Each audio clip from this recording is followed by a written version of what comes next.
I don't obviously cover the team anymore or follow them as closely as you do. Are there any new coaches, new assistant coaches on the in that lineup?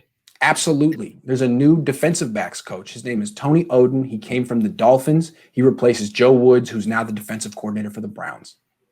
So this is big. Big. Okay, can you tell us about Tony Oden? How do you Yes. spell his last name? Oden. Okay. It's interesting. Robert Saleh, defensive coordinator, his whole thing is zone defense. He believes in it and uses it almost exclusively. But he's realized that it didn't work in the Super Bowl. It didn't work against Patrick Mahomes. They gave up 31 points. That's a great defense. And he realizes that against the best quarterbacks and offenses can kind of shred zone coverage. So Tony Oden, what's interesting about him is his background is man-to-man coverage. So he and Saleh don't speak the same language, but Saleh wants him.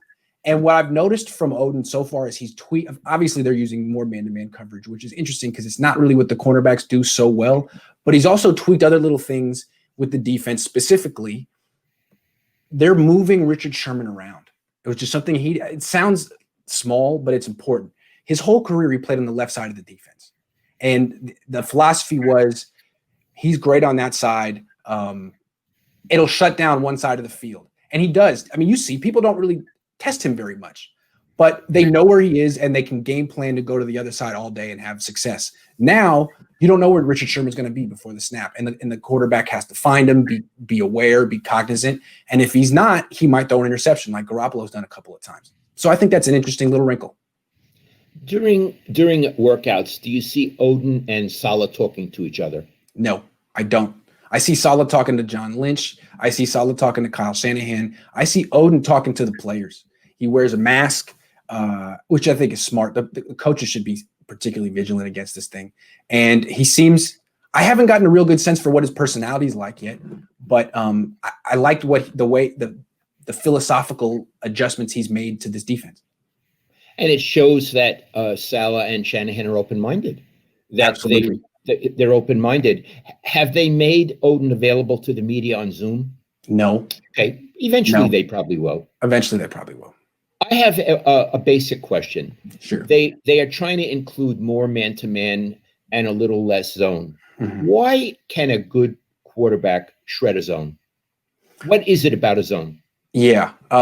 Zone coverage, you're doing a good job of taking away the deep passes. Because you got three guys hanging deep, waiting. It's hard to throw deep, but you're not really covering anyone. People are open.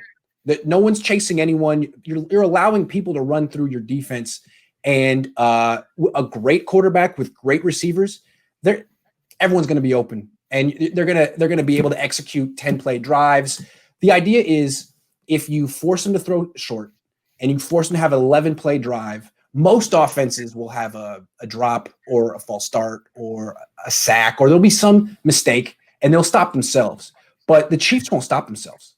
Right. The Chiefs won't stop themselves. So it works in the regular season. You can have the number one defense in the league, but when you get to the Super Bowl and you play the best offense in the league, there's not enough for the quarterback to think about. You're not deceptive enough. You got to have more. Is it man or zone? Is it this kind of man? Is it that kind of zone? That kind of stuff. If Patrick Mahomes knows with 100% certainty what you're doing, you're in trouble before the play starts. Love it. Thanks for explaining that. And why does man-to-man coverage upgrade that? Well, the reason Saleh doesn't like man-to-man coverage is you can, like Bill was doing it in the 80s, those crossing routes, rub routes, you get receivers running into each other, and that means cornerbacks running into each other, and you can get big plays. You can get a 2-yard catch with yards after the catch. You see what I'm saying? Yes. But why Belichick likes it, Bill Belichick is big into man-to-man coverage. If you want to shut down a specific wide receiver, you say, I'm not going to let George Kittle beat me today, or I'm not going to let so-and-so beat me today. You double cover him. You put 2 guys on him, or you put your best cornerback on him. And so what man-to-man does is it denies the pass to a particular receiver that you don't want to get the ball. At zone, you can't deny it. It's like you're just kind of hoping that they complete a 5-yard pass and that people get there and tackle them fast. But Belichick's thing is, no, I'm going to take away your best receiver, and I'm going to do it with man-to-man coverage. So, okay, you can scheme things up, but you're going to be throwing to your number 3 and 4 options all day.